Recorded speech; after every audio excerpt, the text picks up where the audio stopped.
VD. സതീശന്റെ പൂക്കിച്ചിരി വലിയ ആവേശത്തോടു കൂടിയാണ് കേരളത്തിലെ മാധ്യമങ്ങൾ കൊണ്ടു നടന്നത്. ഇപ്പോൾ പൂക്കിച്ചിരി എന്തായി? തേച്ച് പൂക്കിച്ചിരിയായില്ലേ എന്നാണ് സേവ്യർ ചിറ്റിലപ്പള്ളി ചോദിക്കുന്നത്. ജൻസിയെ മുഴുവൻ വഞ്ചിച്ചില്ലേ ഈ സർക്കാർ എന്ന ചോദ്യവും ചോദിക്കുന്നുണ്ട്. അതോടൊപ്പം തന്നെ ചാർട്ടേഡ് വിമാനത്തിൽ മംഗലാപുരത്തേക്ക് പോയത് എന്തിനാണ്?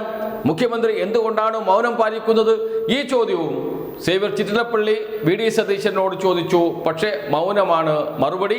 നാളെ മറുപടി പ്രസംഗത്തിൽ അത് സംബന്ധിച്ച് വ്യക്തത വരുത്തും എന്ന് പ്രതീക്ഷിക്കാം. കേൾക്കാം നമുക്ക് സേവ്യർ ചിറ്റിലപ്പള്ളിയുടെയും വാക്കുകൾ.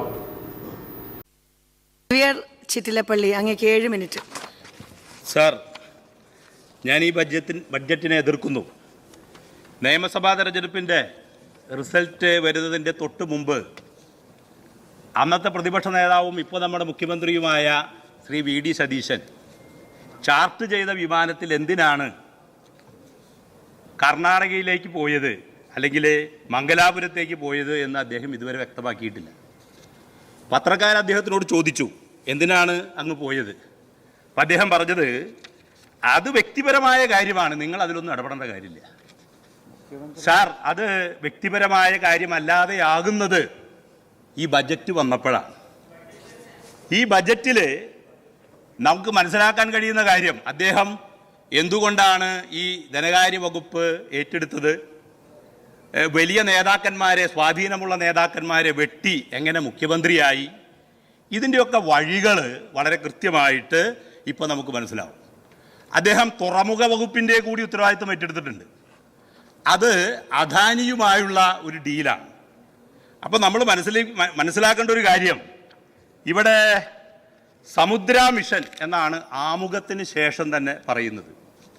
അപൂർവ ധാതുക്കളുടെ ഖനനവുമായി ബന്ധപ്പെട്ട കോറിഡോർ പദ്ധതി, ഇതൊന്ന് നന്നായി വായിച്ചാൽ പൊതുമുതൽ സ്വകാര്യ കോർപ്പറേറ്റുകൾക്ക് തീരെഴുതുന്നതിനുള്ള പദ്ധതിയാണ് ഈ ബഡ്ജറ്റിലുടനീളം എന്ന് നമുക്ക് മനസ്സിലാവും.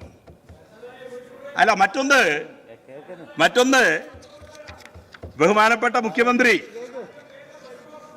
നമ്മുടെ മാധ്യമങ്ങൾ അദ്ദേഹത്തെ സംരക്ഷിച്ചു നിർത്തുകയാണ്. അപ്പൊ അദ്ദേഹത്തെ മാധ്യമങ്ങൾ സംരക്ഷിച്ചു നിർത്തുമ്പോൾ അദ്ദേഹം പറയുന്നത്, ഈ നിങ്ങളെ പുറത്താക്കിയിട്ട് ഞാൻ വാതിലടയ്ക്കും. അപ്പൊ ഈ പുറത്താക്കിയിട്ട് വാതിലടയ്ക്കും എന്ന് പറയുന്നത് ഉന്തിത്തള്ളി പുറത്താക്കലാണോ പത്രക്കാരെ, അതോ സാധാരണ നിലയിൽ പുറത്താക്കുകയാണോ, അതോ പുറത്തേക്ക് കിടക്കണമെന്ന് പറയുകയാണ്? അപ്പൊ നമ്മുടെ പത്രക്കാര് അതൊന്നും ആ രീതിയിൽ പറയുന്നില്ല എന്ന് നാം മനസ്സിലാക്കണം. അപ്പൊ ഇവിടെ വി.ഡി. മോഡി അദാനി ഡീലാണ് നടക്കുന്നത് എന്നതാണ് ഈ ബഡ്ജറ്റിലൂടെ നമുക്ക് മനസ്സിലാവുന്നത്. മൈനിങ് വകുപ്പ് ബഹുമാനപ്പെട്ട മന്ത്രി കുഞ്ഞാലിക്കുട്ടി സാഹിബിനാണ്. ഈ ഡീലിനെ കുറിച്ച് അദ്ദേഹം അറിഞ്ഞിട്ടുണ്ടോ എന്നുകൂടി അദ്ദേഹം ഒന്ന് വ്യക്തമാക്കുന്നത് നല്ലതാണ്. ഇത് ഇന്ദിരാ ഗ്യാരണ്ടി അല്ല, അദാനി ഗ്യാരണ്ടിയാണ് എന്നതാണ്.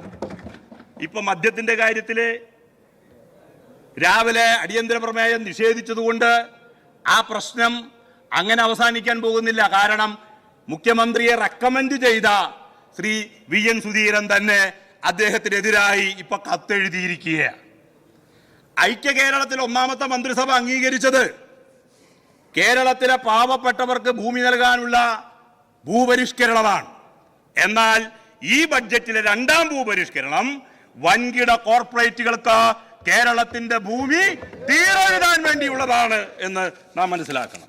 ഇവിടെ സ്പെഷ്യൽ എക്കണോമിക് സോൺ എന്ന ഒരു പേര് പറയുകയുണ്ടായി. ഒരു പുതിയ അവതാരമാണ്. അത് നേരത്തെ ഗുജറാത്തില് ശ്രീ നരേന്ദ്രമോദി മുഖ്യമന്ത്രിയായിരിക്കുമ്പോൾ കൊണ്ടുവന്ന ഒരു പദ്ധതിയാണെന്നും അദ്ദേഹം മുതലാളിമാരെ പ്രീണിപ്പിക്കാൻ വേണ്ടി ഗുജറാത്തിലെ കൂട്ടക്കൊലയ്ക്ക് ശേഷം രൂപപ്പെടുത്തിയ പല പദ്ധതികളിലൊന്നാണെന്നും ബഹുമാനപ്പെട്ട കുഞ്ഞാലിക്കുട്ടി സാഹിബ് മനസ്സിലാക്കിയിട്ടുണ്ടോ എന്നുകൂടി ഈ അവസരത്തിൽ ചോദിക്കുകയാണ്. ഇവിടെ ഗാന്ധിജിയുടെ ആശയങ്ങളെക്കുറിച്ച്, നെഹ്റുവിൻ്റെ ആശയങ്ങളെക്കുറിച്ചൊക്കെയാണ് പറയുന്നത്. ആ ആശയങ്ങളൊക്കെ കാലഹരണപ്പെട്ടു എന്നാണ് ബഹുമാനപ്പെട്ട മുഖ്യമന്ത്രി പറയുന്നത്. ഇവിടെ ഗുജറാത്ത് മുതലാളിമാരുമായി ചങ്ങാത്തം കൂടുന്നു, ചാർട്ടേഡ് വിമാനത്തിൽ പോയി രഹസ്യ സംഭാഷണം നടത്തുന്നു, കേരളത്തിൽ ഗുജറാത്തിലെ നിയമങ്ങളെ ഇറക്കുമതി ചെയ്യുന്നു. ഇതിലും വലിയ അത്ഭുതമൊന്നും ഈ ബഡ്ജറ്റിൽ ഇല്ല സാർ. ഇക്കാര്യത്തില് നമ്മുടെ വ്യവസായ വകുപ്പ് കൈകാര്യം ചെയ്യുന്ന പിന്നെ മന്ത്രിയുടെ കൂടി അഭിപ്രായം അറിയണം എന്നുണ്ട്. ഇന്നലെ ഈ KSRTC ബസ്സിലെ സൗജന്യ യാത്രയുമായി ബന്ധപ്പെട്ട ഒരു ചർച്ച ഉയർന്നു വന്നു. ആ ചർച്ച ഉയർന്നു വന്നപ്പോൾ നമ്മുടെ ചേലക്കര അംഗത്തിനോട് വലിയ പ്രതിഷേധമൊക്കെ ഉണ്ടായി. ഞങ്ങൾക്ക് പറയാനുള്ളത്, മാധ്യമങ്ങളിൽ വന്നതാണ്, തിരുവനന്തപുരത്തെ ഓർഡിനറി ബസ്സുകൾക്കൊക്കെ തന്നെ പിന്നെ സിറ്റി ഫാസ്റ്റ് എന്ന സ്റ്റിക്കർ ഒട്ടിക്കുന്നത് ഞങ്ങൾ മാധ്യമങ്ങളിൽ കണ്ടതാണ്. ബഹുമാനപ്പെട്ട നമ്മുടെ പിന്നെ ഗതാഗത വകുപ്പ് മന്ത്രിയുണ്ട്, അദ്ദേഹത്തിനോടൊപ്പം കുറച്ച് MLA മാരെ ചേർത്ത് തിരുവനന്തപുരത്തെ നമ്മുടെ പിന്നെ KSRTC സ്റ്റേഷനിൽ ഒന്ന് പോയിട്ട് എന്താണ് അവസ്ഥ എന്ന് പരിശോധിക്കാൻ. ഞാൻ വെല്ലുവിളിക്കൊന്നല്ല, ഒരു പരിപാടി അങ്ങ് ഉണ്ടാക്കണം. കാരണം എന്താ വെച്ചാൽ മാധ്യമപ്രവർത്തകരെ കൂടി ഒന്ന് കൂട്ടണം. അവരാണിത് പുറത്തു കൊണ്ടുവന്നത്.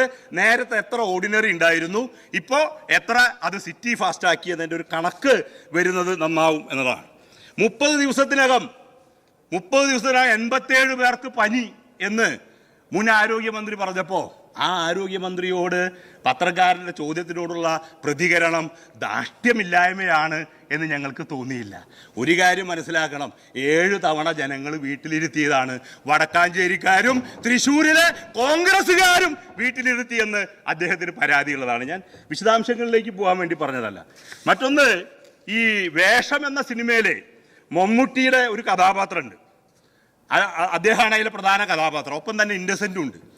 അപ്പൊ പുറകിൽ നിന്നിട്ട് ഈ ജഗതി ഇടയ്ക്കിടയ്ക്ക് ഒരു ആക്ഷൻ കാണിക്കും. അപ്പൊ ഇന്നസെന്റ് തിരിഞ്ഞു നോക്കുമ്പോൾ അല്ല എന്താ നോക്കണേ, അല്ല ആക്ഷൻ ഒന്നൊന്ന് നോക്കിയതാണ്, ആക്കിയിട്ടുള്ള ഒരു ചിരി. ആ ചിരിയുടെ പേരാണ് പൂക്കി ചിരി. ഇപ്പൊ പൂക്കി ചിരിയുടെ പേര് കുട്ടികൾ പറയണത് തേച്ച് പൂക്കി ചിരി എന്നാണ്. എന്ന് പറഞ്ഞാൽ അവരെ തേച്ചു. അവരെ സംബന്ധിച്ചിടത്തോളം അവർ വാഹനങ്ങളിൽ ഒരു മോഡിഫിക്കേഷൻ വരുത്താൻ കഴിയും എന്ന ധാരണയിലായിരുന്നു. അപ്പൊ ആ ധാരണ, ഞങ്ങളുടെ നാട്ടിൽ വേറൊരു ചൊല്ലുണ്ട്, ഉത്തരത്തിൽ മുട്ടുമ്പോ കൊഞ്ഞനം കുത്തുക എന്നുള്ളത്. അങ്ങനെയൊന്നും ഞാൻ പറയുന്നില്ല. പൂക്കി ചിരിക്ക് നമുക്ക് എന്ത് പേര് വേണമെങ്കിലും ഇടാം എന്നാണ് അത് സംബന്ധിച്ച് സൂചിപ്പിക്കാനുള്ളത്. അപ്പൊ ഞാൻ പറഞ്ഞു വന്നത്, ഇങ്ങനെ കേരളത്തെ സംബന്ധിച്ചിടത്തോളം ഇപ്പോ ഖജനാവിലെ സാമ്പത്തിക ഞെരുക്കമുണ്ട് എന്ന് ധവളപത്രം വഴി പറയുകയാണ്. അപ്പൊ ഖജനാവിനകത്ത് ഒരു സാമ്പത്തിക വർഷം അവസാനിക്കുമ്പോൾ സ്വാഭാവികമായും അതിനകത്ത് ഇത്ര രൂപ ബാക്കിയുണ്ട്. അത് അടുത്ത ഗവൺമെന്റിന് XY പ്രവർത്തിക്കാനുള്ളതാണെന്ന് അറിയാത്തവരെല്ലാവരും. അപ്പൊ വലിയൊരു തത്വശാസ്ത്രം, പോക്കറ്റിൽ പണമുണ്ട്, ജീവനക്കാർ അത് പത്രക്കാർക്കും പാലുകാർക്കും കൊടുക്കാതെ സംരക്ഷിക്കുന്നു. സുഹൃത്ത്, നമ്മൾ മനസ്സിലാക്കേണ്ട ഒരു കാര്യം എന്താ വെച്ചാൽ, നമ്മൾ മനസ്സിലാക്കേണ്ട ഒരു കാര്യം, ഇത് കുറച്ച് സമയം കൂടി ചെറിയ കാര്യം പറയാം. കൂടി ആദ്യത്തെ പ്രസംഗമല്ലേ സാർ? അപ്പോ കുറച്ച് സമയം ഇത് നമ്മൾ മനസ്സിലാക്കേണ്ടത് എന്താ വെച്ചാൽ, ജീവനക്കാരന്റെ വീട്ടിലൊരു അത്യാപത്ത് ഉണ്ടായാൽ സ്വാഭാവികമാണല്ലോ ഒരാൾ മരിക്കുക, അല്ലെങ്കിൽ വേറൊരു അത്യാപത്ത്. അപ്പൊ ആ പണം കുറേശ്ശെ അതിന് ചെലവാകും. അപ്പോ കുറച്ചൊക്കെ കടം നിർത്തും. അങ്ങനെ കടം നിർത്തുന്നത് എന്തുകൊണ്ടാ? സ്വാഭാവികമായിട്ടും അത് കിട്ടുമ്പോ, അല്ലെങ്കിൽ ശമ്പളം വീണ്ടും കിട്ടുന്ന ഉറപ്പുള്ളത് കൊണ്ട് പാലുകാരനും പത്രക്കാരനും ഒക്കെ അത് അനുസരിക്കും. അപ്പൊ വലിയ തത്വശാസ്ത്രം അവതരിപ്പിക്കുമ്പോൾ ഒരു കാര്യം മനസ്സിലാക്കേണ്ടത്, ഈ കേരളം മഹാപ്രളയങ്ങളെ നേരിട്ടു. ഈ കേരളം നേരിട്ടത് പിന്നെ കോവിഡിനെ നേരിട്ടു. ഈ കേരളം ഒട്ടേറെ പ്രകൃതി ദുരന്തങ്ങളെ നേരിട്ടു.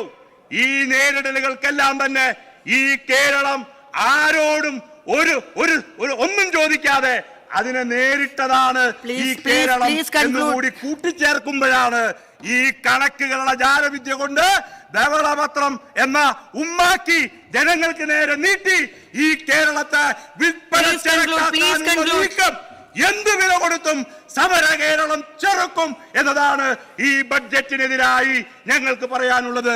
ഞാൻ എന്റെ വാക്കുകൾ അവസാനിപ്പിക്കും.